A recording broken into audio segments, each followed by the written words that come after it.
I'm an author of English Time series. Plus, I think it's really good to show you something that you can copy later.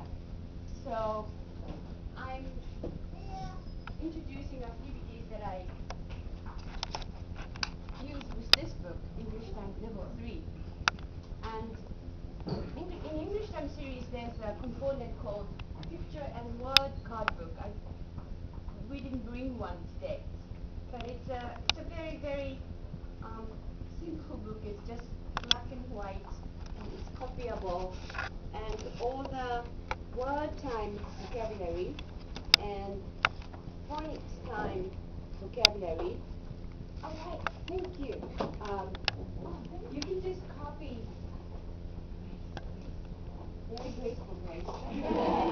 So this is like unit 1, and unit 1 is about a pet shop. So the word time is presenting 8 different animals that can be your pets. Okay? And it's picture and word. In levels 1 and 2, one unit has 6 words. So the one picture card is bigger. But I use the same laminate film so that I can mix and match levels 1, 2, and 3. So if you want to do the same activity, you can just copy that book. Okay? It's very easy. I brought, and I make a set, and I put it in a Ziploc. Make sure you buy a Ziploc. There's a space that you can write on. I have 12 Ziploc bags. That's a handful. But if you have levels 1, 2, 3, 4, 5, 6, 7, oh, not 7, but it's really, really a mess. So I have a drawer for one unit, one level, and I keep all the cards in a Ziploc in one drawer. Okay? And let's see.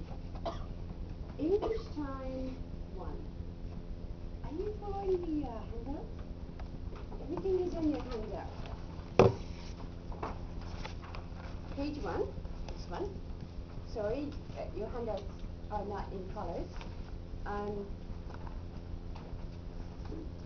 An apple for the teacher. Okay. Part 1, making full use of picture cards. When you plan a card game as a language activity, you have to think about how competitive you want the game to be. You don't want to make it too competitive because some children cannot take the competition and cannot take losing.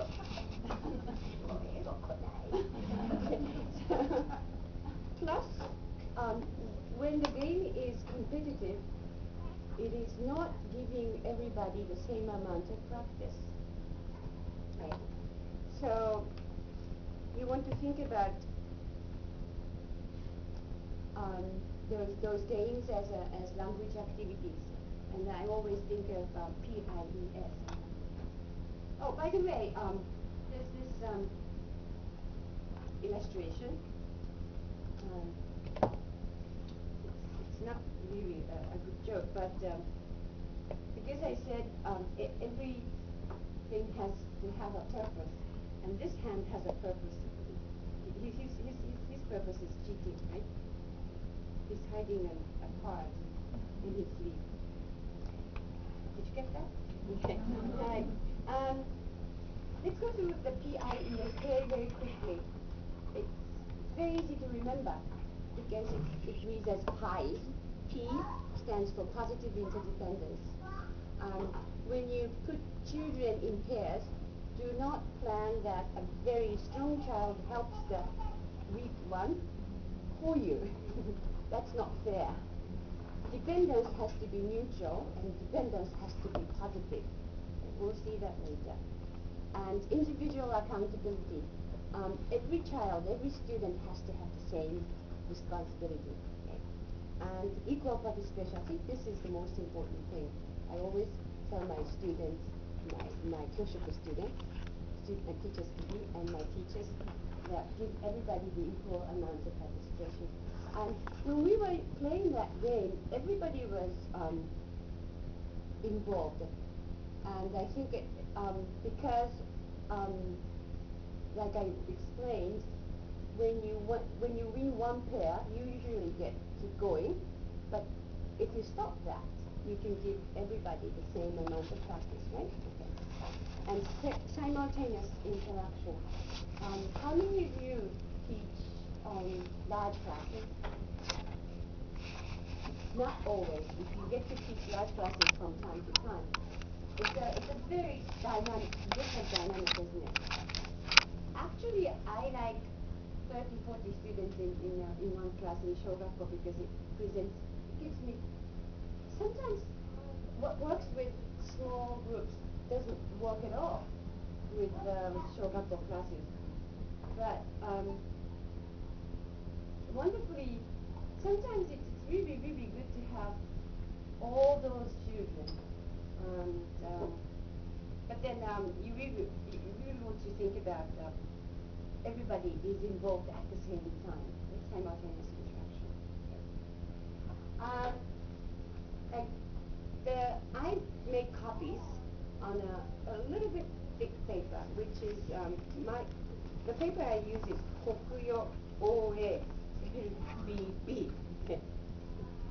It comes at 600 yen, okay, one package of 100 sheets. It's very steady, and if you laminate it, it's really good. Okay.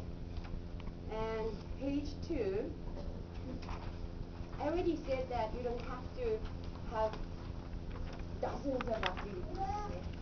You can stick to 5 or 6 basic card game activities. And you have already seen that simple memory game can be reading and speaking activities. Okay? Right. 日本語で少し言いますと、